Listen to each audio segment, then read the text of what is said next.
All right, so we're recording now. So let's talk about the 7 principles. So the 7 principles, and I'm realizing I need to do a separate slideshow for the 7 principles because I keep talking about it so much, but it's very effective. So the first one is called one of these things is not like the other, and one of these things does not belong. I told you none of this is going to make any sense right this second, but it will. And when it does, I'm going to see the aha moment and I'm going to be really excited for you. Okay. Because this exam can be cracked easily. And it's universal. It's for any standardized testing in nursing. At least I believe it is. And I've got the numbers to prove it. All right. So one of these things is not like the other. One of these things does not belong. Let's look at what that means. And let's do this question in order to figure it out. So read the question. Tell me what you think it is. Open forum. You're allowed to talk. You can throw it in the chat box if you want, but if I'm honest, I'm not going to check it that much because there's too many other logistical things I'm doing back behind here. So read it, answer it whenever you think you got it, and then let's talk it out.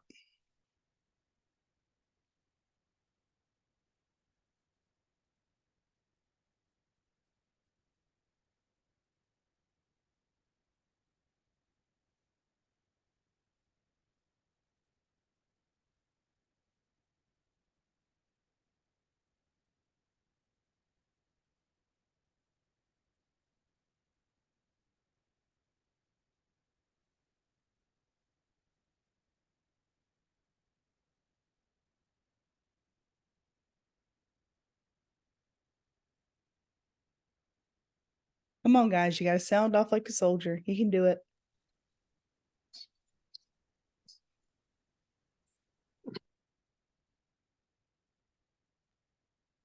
A. Okay. Anyone else? I think it's A's also. Okay. Yeah, I agree. Tell me why you think it's A. I'm not going to call any names because we're recorded. So tell me why you think it's A. They're in the same class. Okay. Can you elaborate on that? What do you mean by they're in the same class? What's in the same class? The same class of antibiotics. Okay. The answer is A. All right. So let's go back over here and let's use the principle one of these things is not like the other, one of these things does not belong. Okay. So our options are sulfonamides, erythromycins, or aminoglycosides.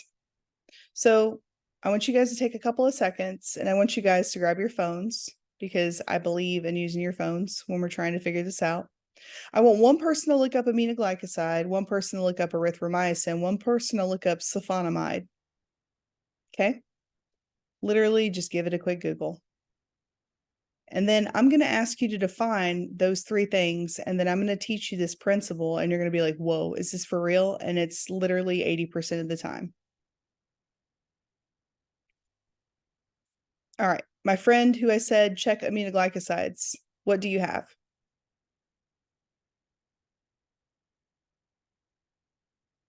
Oh, you guys aren't playing the game. You should play the game for sure. What I'm doing right now is rewiring the way you believe, how you study. I'm rewiring everything about you without even telling you what I'm doing. So play the game. Follow the recipe. Your chicken's going to be good. Trust me. Okay. Trust the old lady. Trust the crazy old lady. I mean, like, Okay, my definition says they are potent, can't even say it. Potent, broad spectrum antibiotics that act through inhibitage of protein synthesis. okay. Okay. And then erythromycins.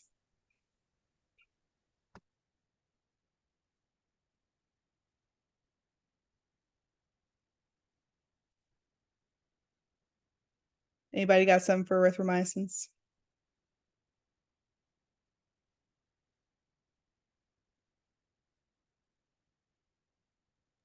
Mine just says it can treat infections. It can also treat acne when used topically.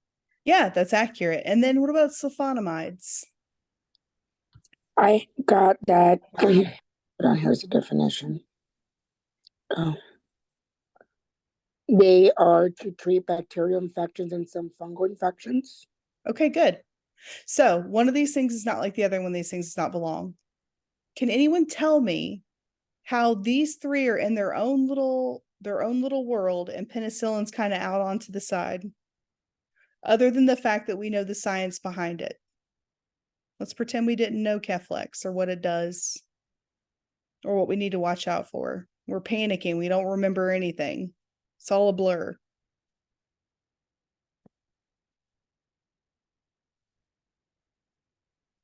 What additional drug allergy before administering this prescription? All right, this is a class aminoglycosides. This is a class erythromycins. This is a class sulfonamides. This is a medication.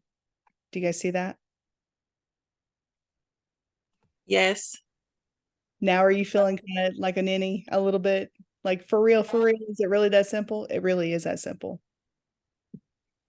Okay. Yes. So even if we scientifically knew, we know the science behind it, we know the pathophysiology behind it, we got the pharmacology down, right? Keflex, we got it. If we were in a panic, and even if we did know this information, our brains are swirling everywhere. If we chill out enough, we can find the answer in the bank just by playing the game of one of these things is not like the other, one of these things does not belong. It literally is written this way on purpose. I cannot make these things up. Organizational psychologists, their entire job is to understand how people answer questions and why they answer questions, and then rewrite those questions so that more people can answer the question correctly, or more people can get it incorrectly because the ratio and proportion is off. I'm not even messing with you. This is a whole small vat of existence in careers. It's kind of crazy. Pun intended. So let's do this one using the same principle. One of these things is not like the other. One of these things does not belong.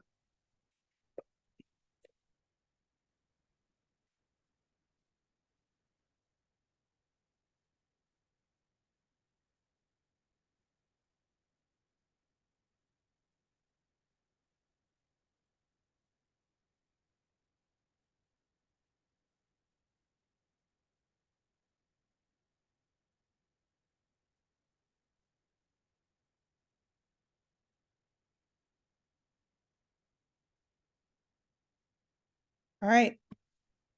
Let's fire at Is will. it A? I'm gonna say A. I'm gonna say A too.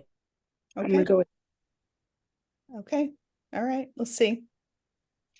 Yeah. See, it is. So let's talk about it. Okay. Let's talk about it. So why did you say A? Let's listen to your rationale, because part of what I'm also doing is I'm trying to teach you how to argue. I notice a lot of people, a lot of students, not just at this institution, and many other institutions and many universities, very big universities, in fact, they will do what I call like bumping your gums, right?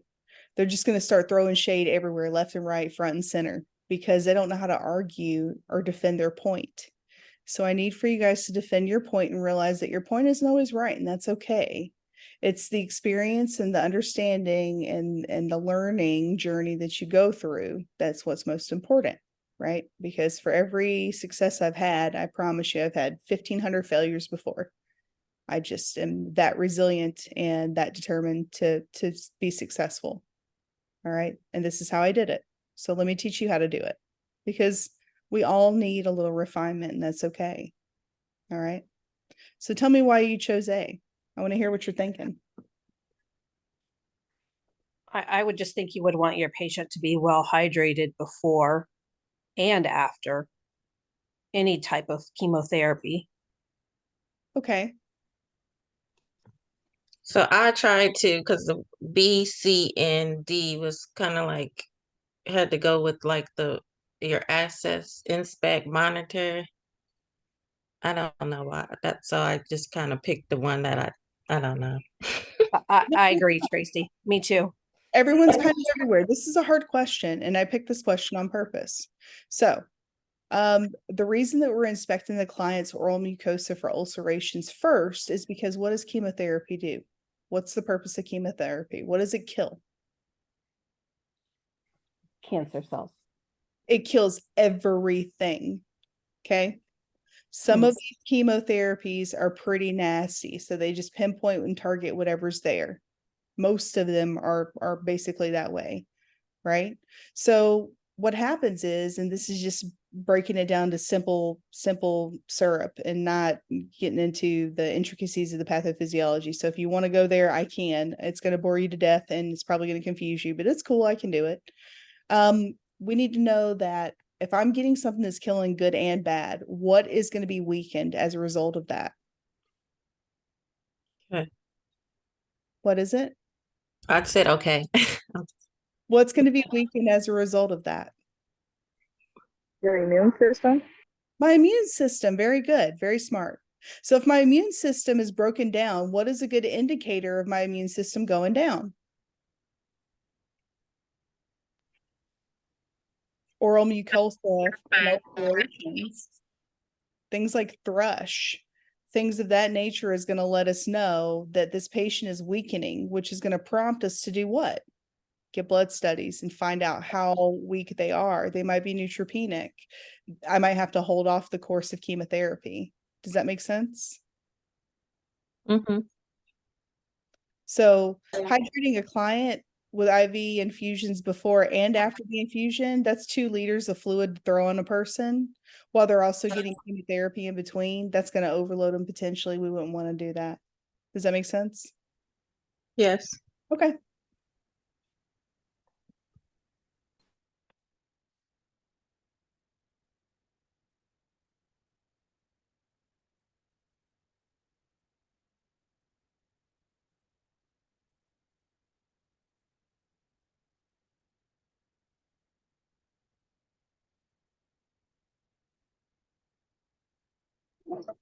Would it be the I'm abdomen? gonna say B, but I'm between B and C.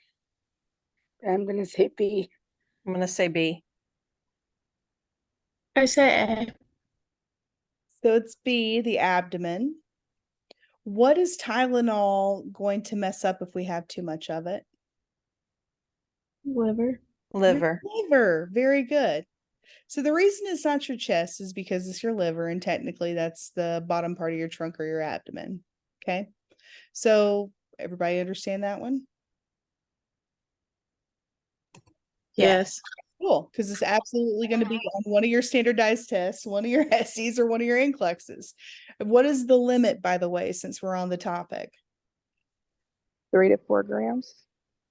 4 grams. Should still be 4 grams. Somebody double check my work.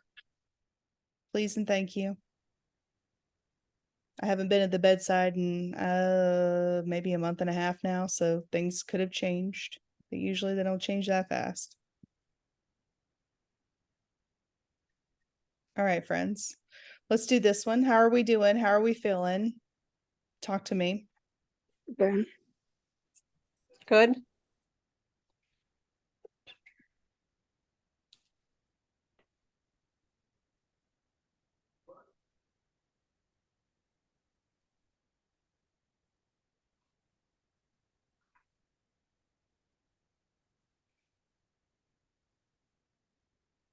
B.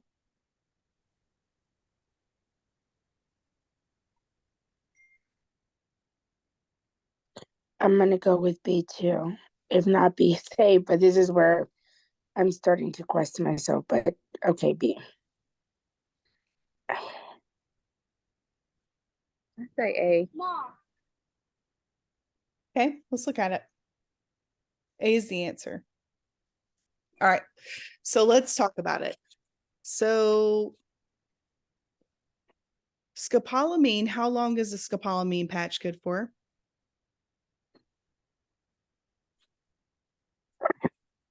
Oh, y'all didn't know y'all was gonna have to work. Yeah, I'll make you look up stuff. Scopolamine patch, how many days, guys? I thought it was 48. Look at it.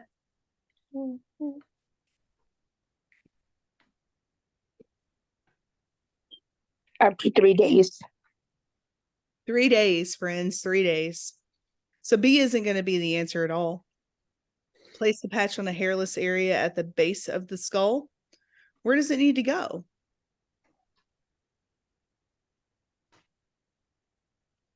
It wouldn't go on the head, I mean, in school, but It's I'm- usually behind your ear. Thank you. It's behind your ear. Yeah, good job, both of you. All right. Should we ever, if we have a problem with motion sickness, would it ever be a smart idea to drink 2 alcoholic drinks during the cruise? no. No. Absolutely not. So by default, the only thing that's left is to apply it prior to departure. Now, one of these things is not like the other. One of these things does not belong. Cool. Change the patch every other day. Well, that's improper course of medication usage. Place the patch on a hairless area. That's improper course of medication usage. Drink no more than 2 alcoholic drinks during the cruise. That's improper course of management of the medication. One of these things is not like the other. One of these things does not belong. Does that make sense now? Yes. Are you guys going, what is happening right now? Okay, cool. Because you're not that far off. You're right where you need to be. It's okay. All right. But now that you know that there are correlative factors, I want you to start looking for them and see if you can find different principles. Okay. All right, let's look at this one.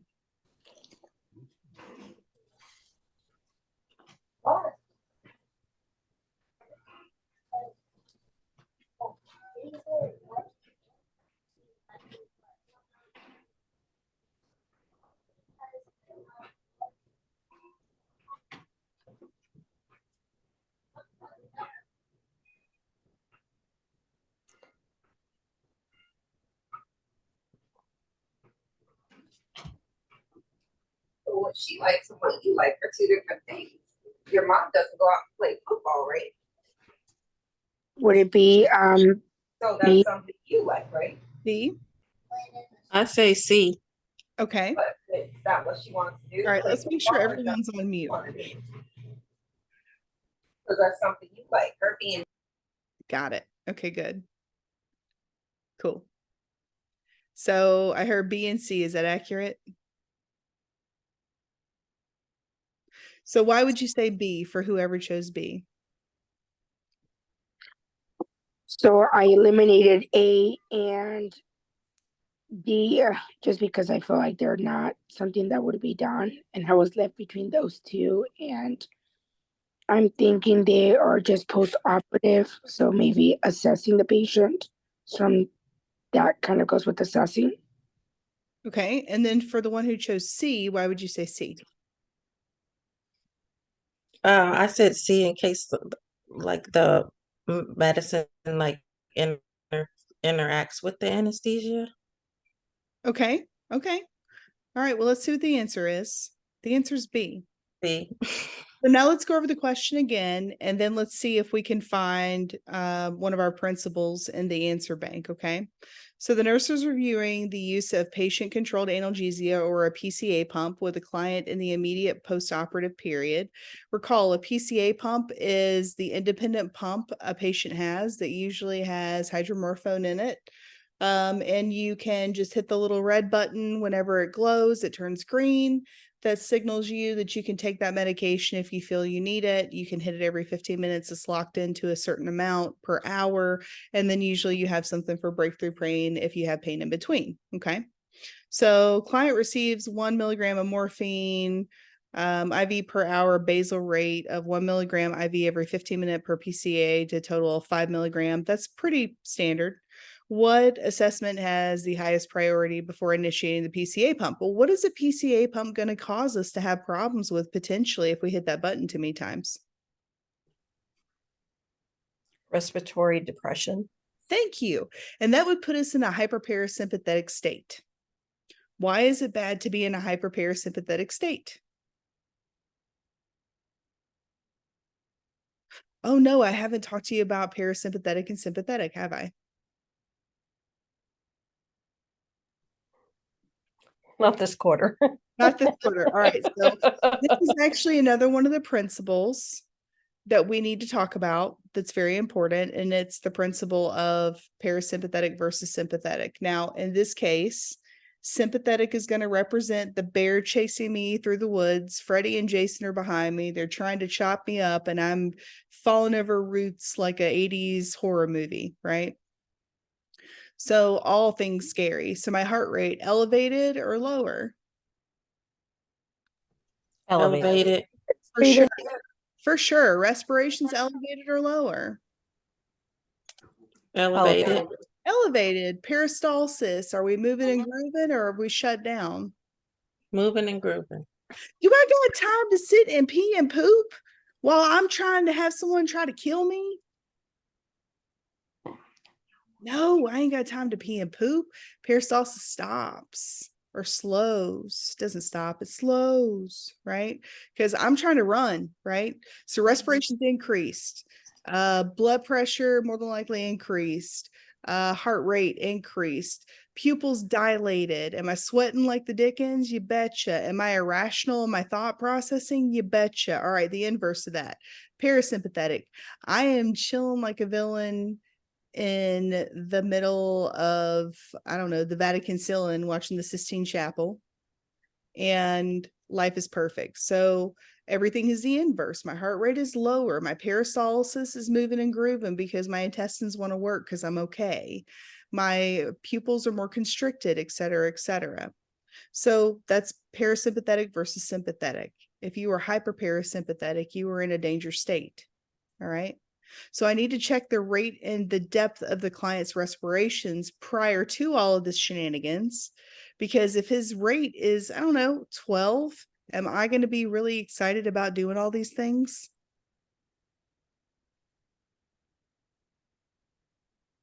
No.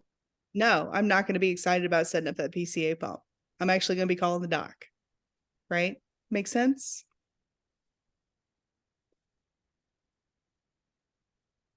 Somebody in the church say Yes. amen. Yes. Yes. I'm making sure. I'm all about communication because right now I know where your brains are going and it's just bouncing all over the place right now. Most of you guys are like, I don't even know which way is up. And that's okay, right? Because this is a lot. We're analyzing a question. We don't even appropriately understand what it's asking. Like we're hitting a lot of different things, but you guys got this. Just keep moving with it and just trust me, okay? How are we feeling? We feeling okay? Yeah. Okay. Yeah. All right, so here's the difference. The difference is this one, the expiration date on the morphine syndrome on the pump, or morphine syringe on the pump, sorry. The type of anesthesia used during the surgical procedure and the client's subjective and objective signs of pain. All of these are passive actions, right? We're not doing anything that's going to change the course of the history of the patient in the next 25 minutes. Does that make sense? Passive versus active is one of the principles as well. And we can clearly see that this is a puny passive action. I'm checking an expiration date. Whoopity-doo. That's not taking care of the problem. Checking the type of anesthesia. Whoopity-doo. Not fixing anything. The client's subjective and objective signs of pain. Whoopity-doo. Okay, cool. But the rate and depth of the client's respirations are going to dictate whether that patient is going to be able to have that medication, period.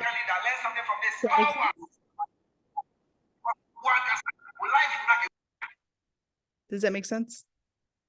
Yes. Cool. Yes. All right, let's move on to this one. And while we're doing this, if you're taking notes, I would definitely put in beta 1 agonist on my notes. And then I'd put a colon, right there. And then once we get our answer to the question, we can articulate whatever the medication is with it being a beta 1 agonist so that we know in our brains where that falls in line and who it belongs to. I want you to look at these medications like families, right? So some of us have second cousins. And that's a lot of these medications. So that if you look at them like you look at people and understand the relationship they have and how that's very directly correlated with how we do things as well, it makes more sense to you. I don't know if that helps you, but it helps me. All right, what do we think for the answer?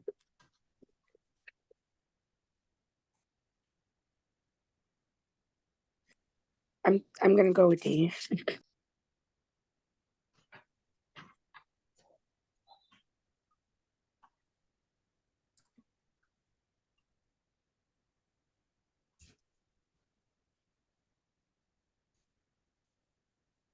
Anybody else?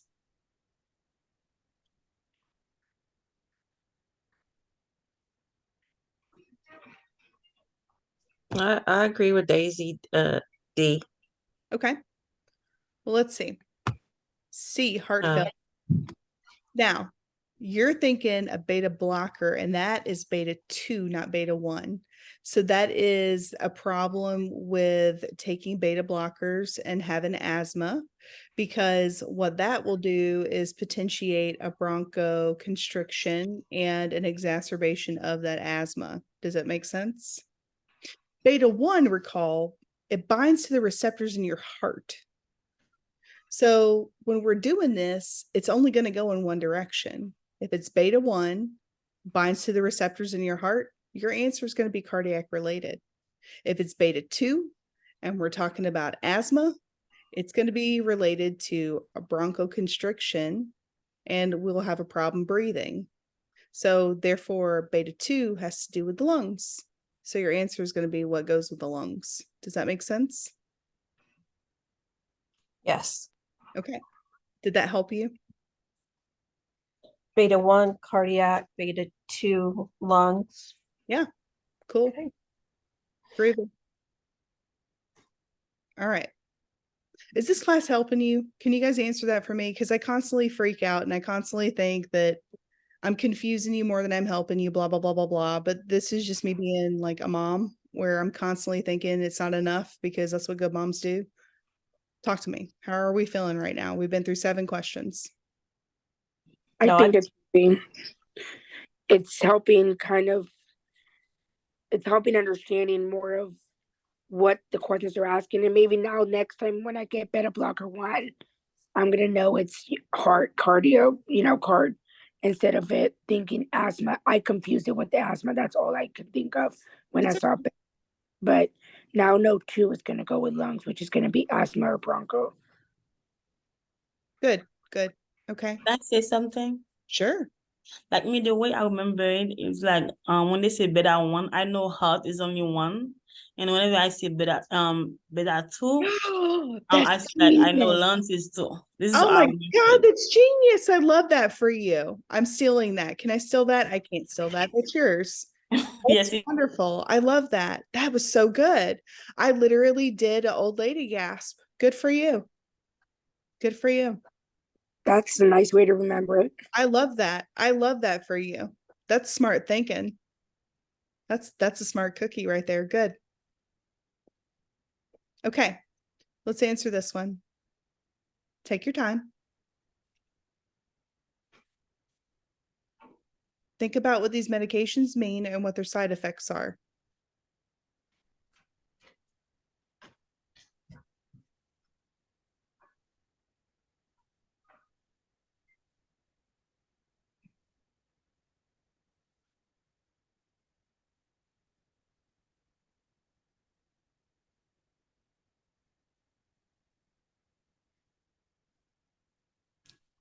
I'm going to say D.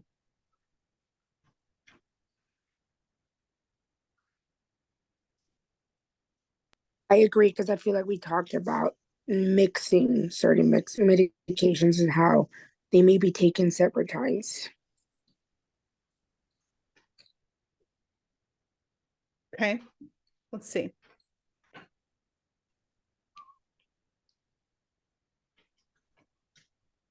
Oh my God, none of this makes any sense. Sure it does. All right, listen. I am a female client with rheumatoid arthritis. Does it say how old I am? No. If it's not there, it's not there. Okay. Who takes ibuprofen 600 milligrams 4 times a day. That's a lot of ibuprofen. To prevent gastrointestinal bleeding, Cytotec is prescribed. What is Cytotec for?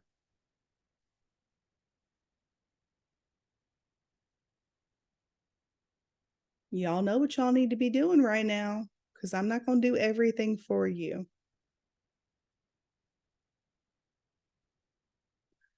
Going by just sheer guessing, I know that we're talking about GI bleeds, and I know we got a medication that causes me to bleed. So therefore, what is this Cytotec more than likely going to be? It prevents ulcers, stomach ulcers. Oh my God, so smart. My babies are so smart, and I'm so proud. All right. So which information is most important for the nurse to include in client teaching? What happens when we're having intercourse and we're on medication that far exceeds our requirements and is going to ridiculously increase my risk of gastrointestinal bleeding, even if I'm on a cycle or not? Right. So this is going to increase my risk for bleeding because of trauma, potentially, especially if I'm on this much Motrin. All right. It doesn't say, you know, whether this person is menopausal or not. It doesn't matter. What matters is we have an increased risk, so we need to let them know they need to use contraception for a couple of reasons. Why do you think those reasons would be? Infection. Okay, infection, sure. What else?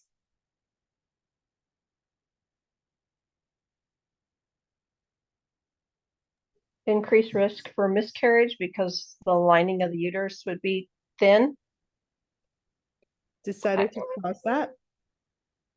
The ibuprofen, That is excessive ibuprofen.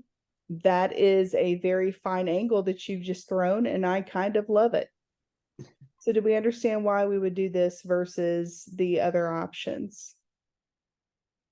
Do we ever encourage you to take things on an empty stomach if it's a medication that's supposed to help you with with coating things better and reducing acid? It reduces acid, really. No. Okay. Encourage oral intake to prevent constipation. Well, depending on what we drink, it could actually increase the amount of acid and the higher risk of gastrointestinal bleed, right? Take Cytotec 30 minutes prior to Motrin. That much isn't going to matter because it takes what, 45 to an hour for something to usually absorb. Okay. Does that help? Does that make sense? Yeah, better than what I started with. Yeah, I didn't get it at all at first. Okay. That's one of the questions when I looked at it, I was like, yeah, I'm sticking that in there because that I remember looking at that and going, whoa, none of the other ones made any sense, but that one definitely, I can kind of see where they're going with that, but wow, that was a stretch for sure, for sure. All right, let's look at this one.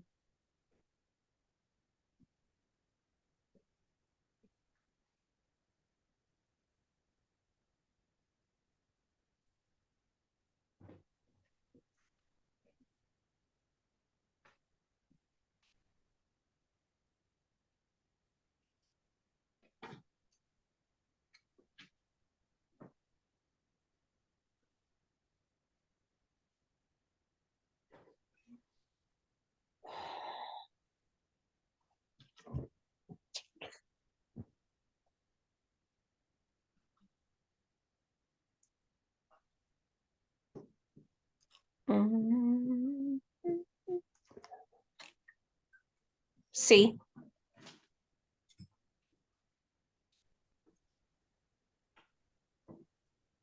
B. All right, let's look. I say B too. Okay. B, very good.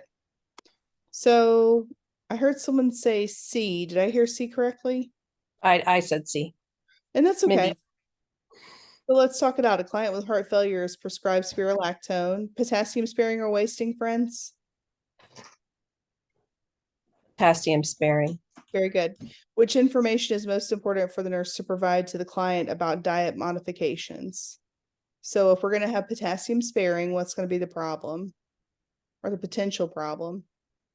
A high potassium. Yeah.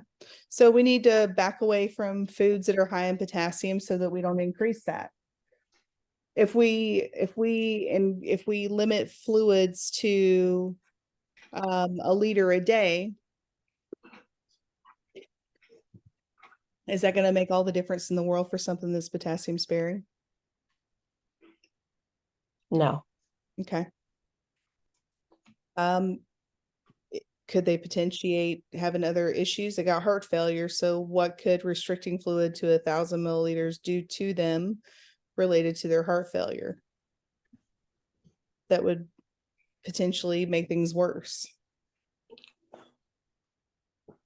By restricting the fluid? Correct. Oh. Yeah, you're like, I don't even know what's going on. Well, what happens if I long story short is, how about this? It doesn't say we have congestive heart failure, so there shouldn't be a concern for restriction of the fluid. Oh, that, It just yeah, heart failure. It doesn't say full-blown CHF with exacerbation. yeah, I guess that's where I was going with it, was congestive heart failure. Yeah.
D. I say B. I could be wrong. Okay. C. So let's talk about it. The healthcare provider prescribes naproxen twice daily for a client with osteoarthritis of the hands. Client tells the nurse that the drug dose does not seem to be effective after 3 weeks, which is the best response for the nurse to provide. All right, so what is naproxen? An anti-inflammatory. So when would we expect things to start finally working? Definitely within that couple of weeks. Yeah, definitely within that couple of hours, right? Yeah, So if that's not a thing, then we got a problem. All right. So the frequency of the dosing is necessary to increase the effectiveness. No.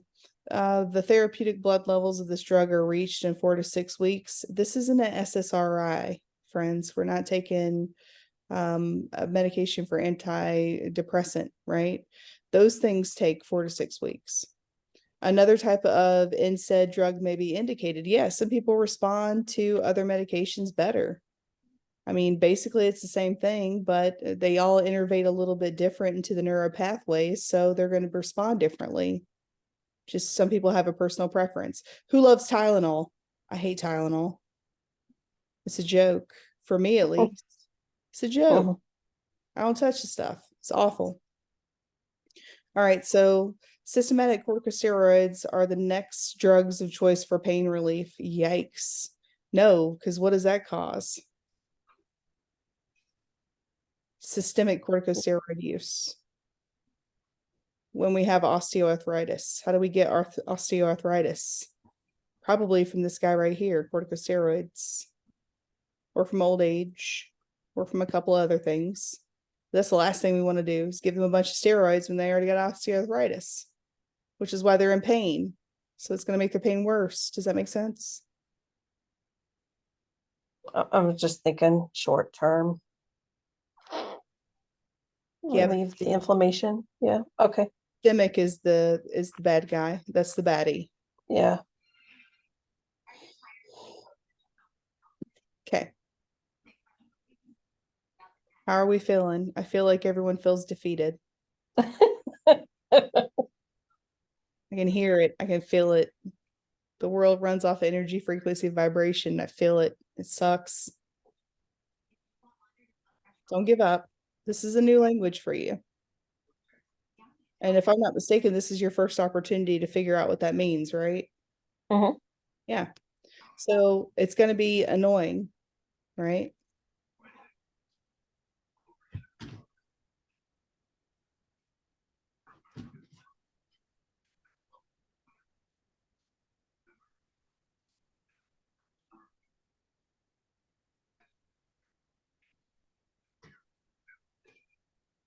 I will say D, E, F.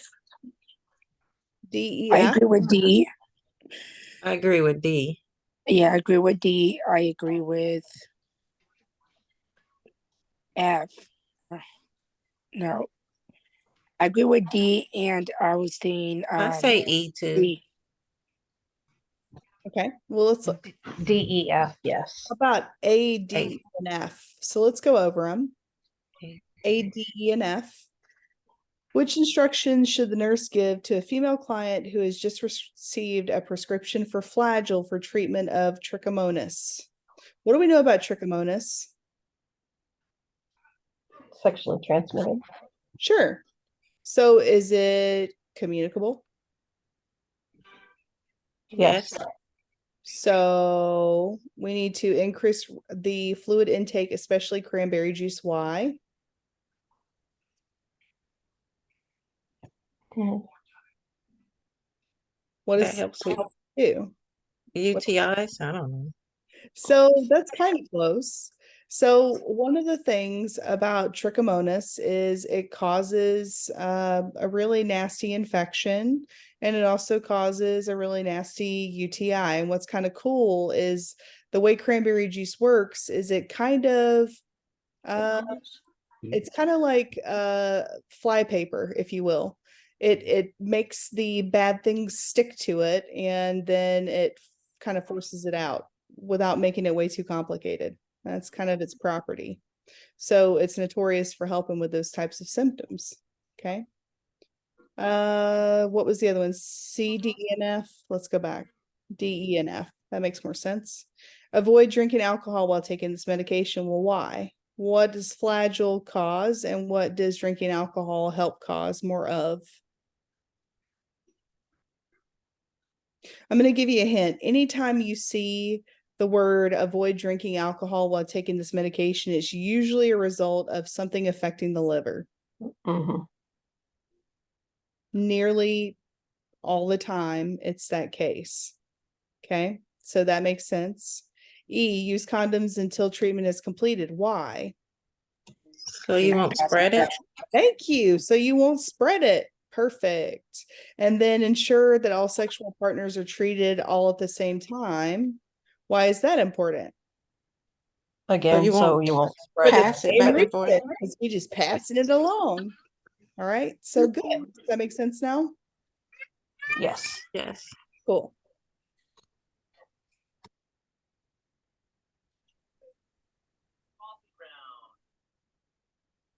Do we need a break?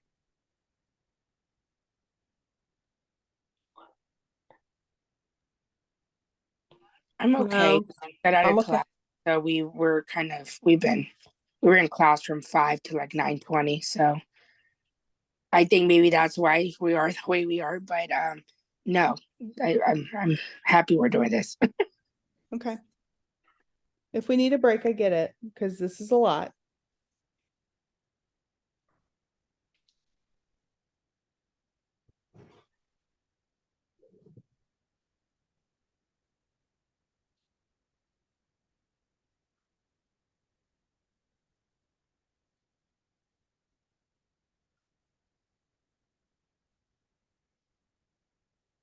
C. I say C too.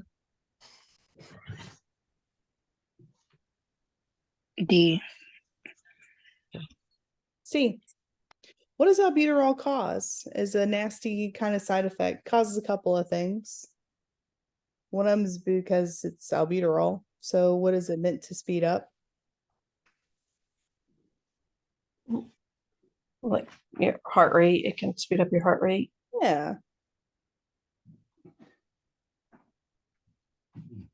So with albuterol, you can have a lot of things. You can have taste alteration.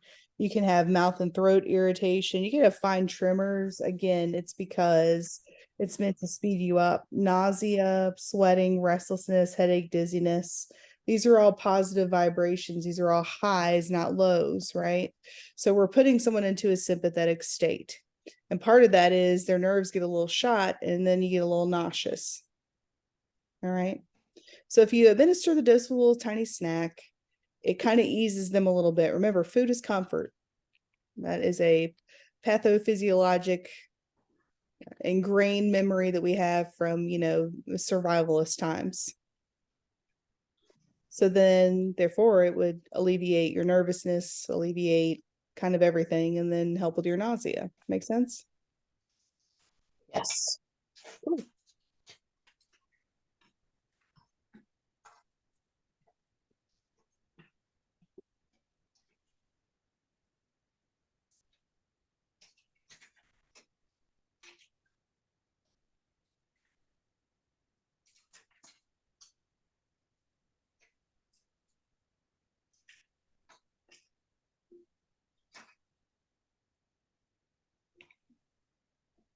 D. D. D. Very good.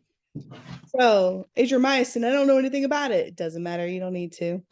Our client's receiving the medication intravenously, complains of pain at the insertion site. What's our problem, guys?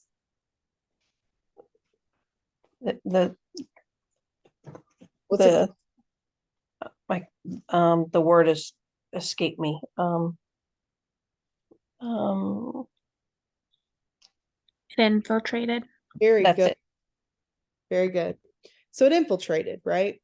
There's edema at the site. We're swollen. All right. What do we know about anything that ends with CIN, MYCIN? How about that? Anything that ends in mycin? Is that good medication or is that really nasty stuff?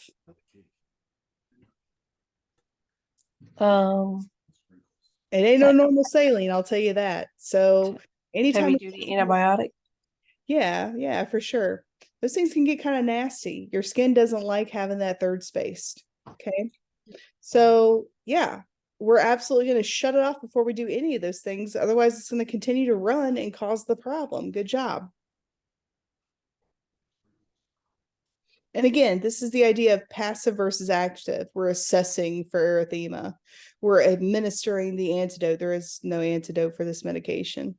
Not that I'm aware of, at least. And even if we did, we have to shut it off first.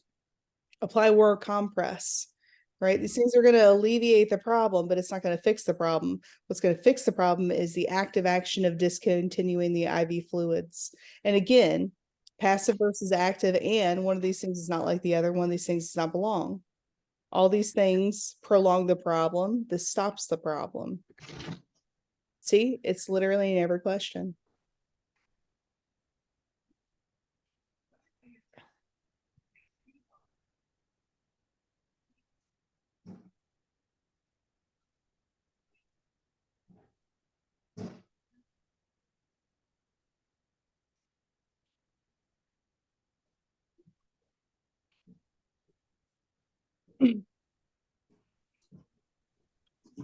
D.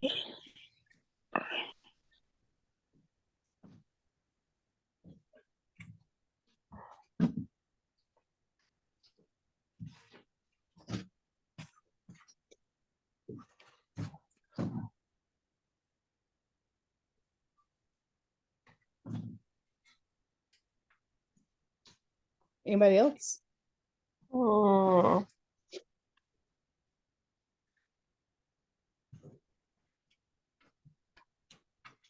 All right. So when we're C. talking about captopril, I need for you to write a note about captopril. Captopril is known for this. Captopril is an ACE inhibitor. What does an ACE inhibitor do?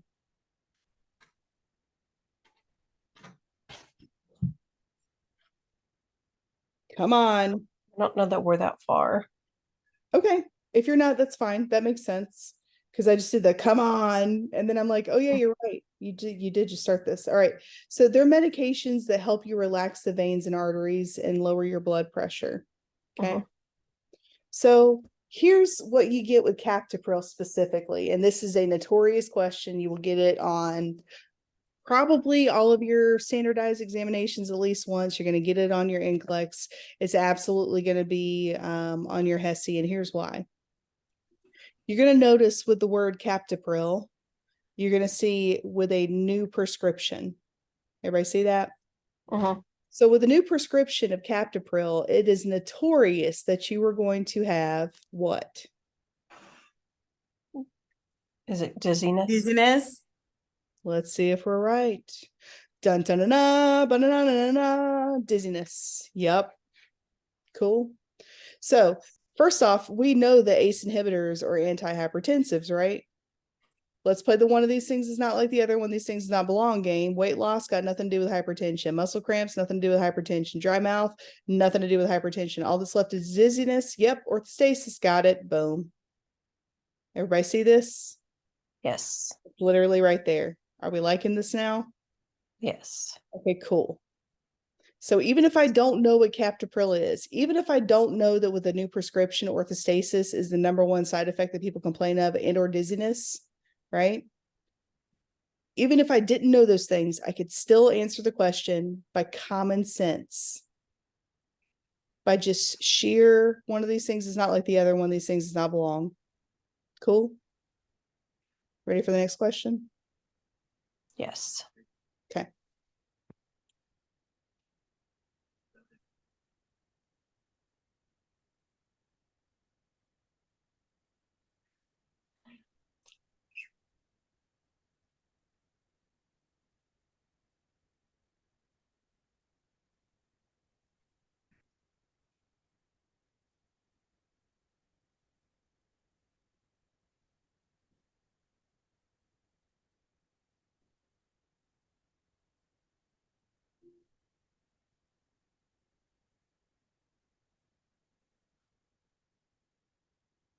A.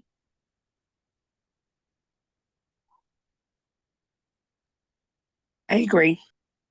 Why do you agree with it being A? Because kind of like the other one, if something is wrong, the first thing we want to do is not give what can probably cause more wrong. I like that. I like that example. And here's what I think you meant by what you were saying. When we're talking about a question that talks about a serum potassium level of 5.9, is that within our range? No, No, it's incredibly high. What is our range of potassium? 3.5 to 5.2. Very good. I used to say 3.5 to 5.3. I think your books say 3.5 to 5.0. Either way, 5.9 is too high. And how do we, or what's in the medication that we give people lethal injections in the United States? For those states where we still do, if we still do, I'm pretty sure we still do. We give potassium chloride. So it can kill us if it gets too high. How about that? So losartan, what's unique about losartan that would cause a problem? Even if we didn't know losartan, I see serum potassium levels that are way too high. I'm automatically going to go with withhold because even though I don't know what losartan is, I do know that I'm a smart individual who knows not to touch a question about potassium of 5.9 without saying stopping some type of medication because it's probably got a contraindication. Does that make sense? Yes. Cool. So here's what losartan is. Losartan is called losartan potassium. How about that? So that is why we technically don't want to do that. And now you were going to put Cozar / losartan potassium / hold for high potassium levels. And you're also going to know anytime that you see a question with the word potassium in it with an irregular level, which if the word potassium is in the question, the level is 100% going to be irregular. Know that your answer, if it has to do with some foreign medication, is going to have to do with potassium as well. Just letting you know. Because remember, this test isn't for intelligent people like yourselves. This test is for the bare minimum nurse. We're dying to get people in so bad that we are going to get the bare minimum nurse, and the bare minimum nurse needs to know we shouldn't kill people with more potassium than what they need, aka withhold the medication. Fair? Yes. Cool. Am I boring you to death with my talks? No. I'm actually retraining your brain. You just don't know that I'm doing it.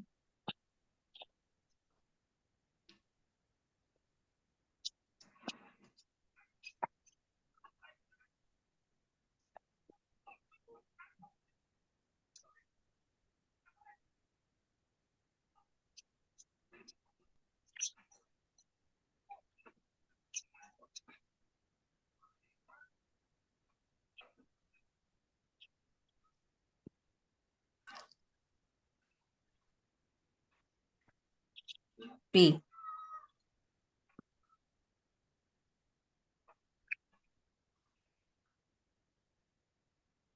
I agree with her. I don't see it. Okay. All right, let's talk about it. A nurse is assessing the effectiveness of high-dose aspirin therapy for an 88-year-old client with arthritis. The client reports that she can't hear the nurse's questions because her ears are ringing. If you have tinnitus, what is that a sign of? Ringing in the ear. I want you guys to look up high doses of aspirin and tinnitus. Literally, I thought it was a toxicity thing. yeah. So tinnitus is a big problem. Tinnitus is also found in one other medication if you push it too fast. Does anyone happen to know what that is? Lasix. Lasix. Very good. Very, very good. Do you know how fast you need to push it? Over 2 minutes. I love that answer. Okay, good job. So Lasix is our other caveat. Ototoxicity is the side effect, and sometimes it can be permanent. So it's a big deal. So if you have someone who's saying that their ears are ringing like mad crazy, it's because they're taking too much aspirin, and you got to notify the healthcare provider immediately because that might be a toxic level. Make sense? Yes. Cool. Remember, this is pharmacology. Everyone needs to know their opponent. So if I'm learning leadership, I don't need to be thinking from a bedside perspective unless I'm talking about staffing and appropriating the right nurse to the right patient. If it's pharmacology, my method of madness is to not talk to you about regular medications, is to talk to you about the ones that are going to kill people or the ones that are going to have a massive side effect. So if you see these questions, you better know what's going on with this medication. What I would be doing if I were you is I would literally look at the question and I would go high dose of aspirin, put a slash next to it. And then I would go notify healthcare provider immediately. And then when I go to do my notes, I would look high dose of aspirin therapy, and I would Google that and see what the side effect is. And then I put the two together and move on. This is how you study for these exams. Because if you see it here, you're going to see it elsewhere. This is a common question.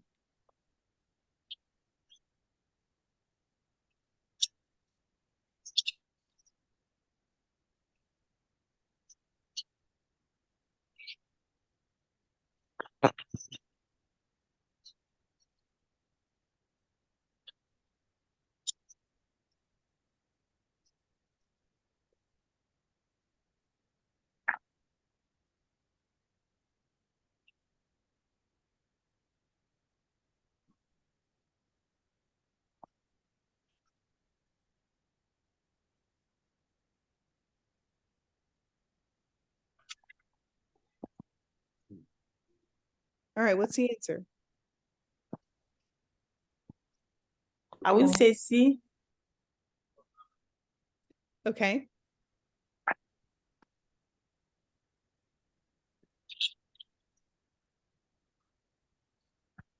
I'm not sure. I B. want to say A. Okay. A. I Remember how, said B. I was gonna say remember how we talked about if potassium ever talks about a medication, there's probably a reason for it. So even if I don't know what digitalis does, first off, digoxin restricts an enzyme that controls how much sodium and potassium go in and out of your heart. So it's known for causing hyperkalemia if you're in toxic levels. Okay. But if you didn't know those things, let's use the principle of one of these things is not like the other, one of these things does not belong. Observe respiratory rate and depth. Does that have anything to do with digitalis? What does digitalis do? What's its purpose?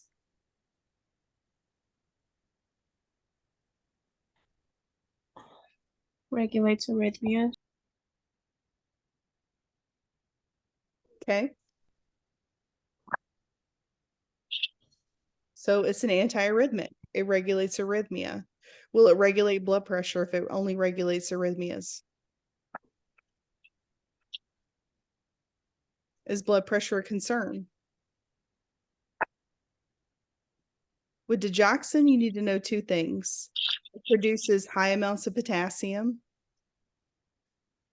because it, like I said, messes with the sodium potassium transfer. And it also causes you to need to know the apical pulse. It's got to be at a minimum of 60 because its purpose is to lower the heart rate. So if you see a question about an apical pulse or potassium levels, and you go for those answers because those are going to be the answers you need.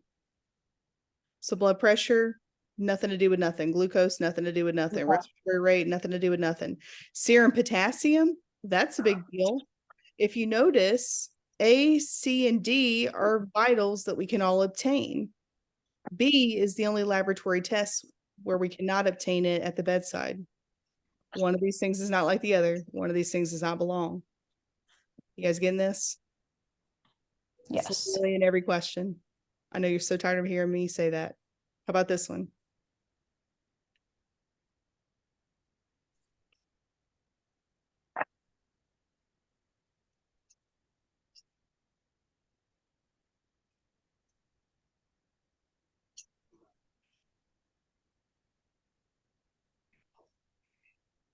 B. C.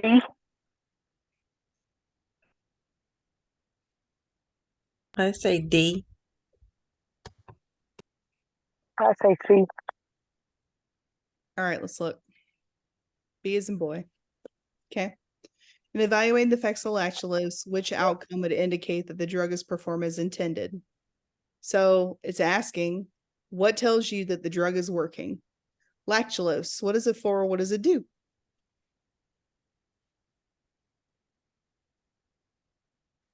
It's It brings something down in your system. Okay. All right. We use it for a lot of different types of people. We use it for people with severe constipation, and we've already tried other modalities like your polyethylene glycol and your colase, right? That wasn't doing anything. Maybe we tried Adulcolax, that didn't do anything. So then we go for the big guns, which is lactulose, so that we can have a bowel movement. Good. What else do we have related to the liver that lactulose specifically does?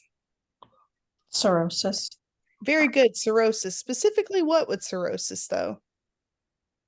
This is also going to be on your exams. I can promise you, because lactulose is a big one.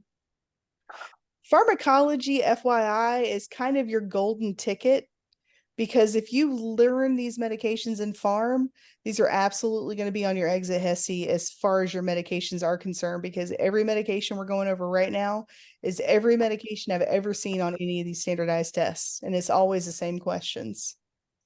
Because remember, this is about the bare minimum nurse. So listen to me. I've seen these questions. I'm telling you, write it down. Lactulose, constipation, cirrhosis of the liver, related to getting ammonia out of your head. Yeah. Ammonia is noxious to the brain. It will cause you to go comatose, much like, CO2 retention in a COPD patient. Same principle, kind of. So we remove it through lactulose. Cool. Yes. What a normal outcome would be 2 to 3 stools per day. Watery diary stools, too much. Could also have C. diff in that case. Increased serum bilirubin, well, it would be decreased because what we're trying to do with this medication. An increase in urine output, that's going to be neither here nor there. So B is the answer. Here's another one. And let this be our last one so that we can debrief.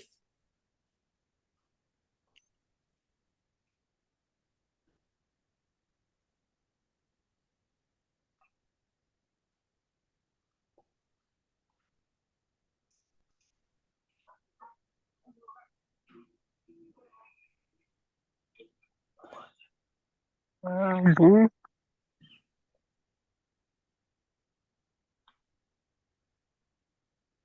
Did I hear boy or dog? Sorry. Boy. Okay.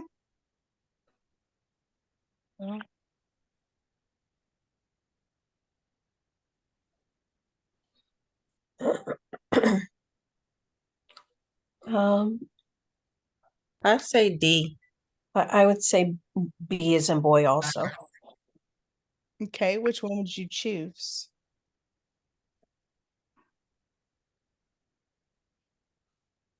You're right. I'm saying B as in boy. All right, well, let's look at it. B as in boy. So let's talk about it. A 43-year-old female client is receiving thyroid replacement hormone following a thyroidectomy. So thyroid's been removed. If the thyroid's gone, am I going to be low or high? Potentially. High. Okay. So let's back up the train. What adverse effects associated with thyroid hormone toxicity, meaning too much thyroid hormone, should the nurse instruct the client to report prompt to the healthcare provider? All right, let's back up the train. Thyroidectomy means I have no thyroid hormone, means I'm probably going to be low. So at some point, they've given me the hormone and I've gotten too much of it. So at this point, if I've got too much of something, is that high vibration or low vibration? High. Is it sympathetic or parasympathetic? Oh, Para? It's sympathetic. sympathetic. Think sympathy, sympathetic. I'm crying. Why am I crying? Because I'm being chased by a bear in the woods and Freddie and Jason are right behind them. Does that help? Yes. All right. Pick up what I'm putting down and hang on because it's about to get weird. All right. So I'm in a sympathetic nervous system state. If I'm toxic, I'm hypersympathetic. So is my heart going to be racing stupid? Yes. Am I going to have chest pain as a result of that? Yes. Yes. All right. Now, using the principle of one of these things and not like the other, one of these things does not belong.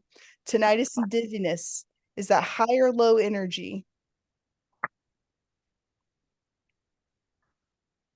Am I keyed up or am I dizzy and slowed down? High. Low.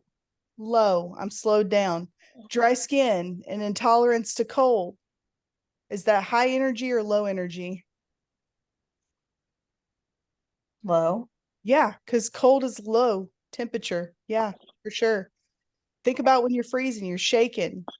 You need to be warmed up because you're low. Weight gain and increased appetite. Why do you have increased appetite and weight gain? Because you're low. So all that's left is what? The one thing that's high. Do you guys see that? Yes. No, These things is not like the other one. These things does not belong. Energy, frequency, vibration, all the principles fit. So let us debrief. Yeah. Let me quickly stop this recording.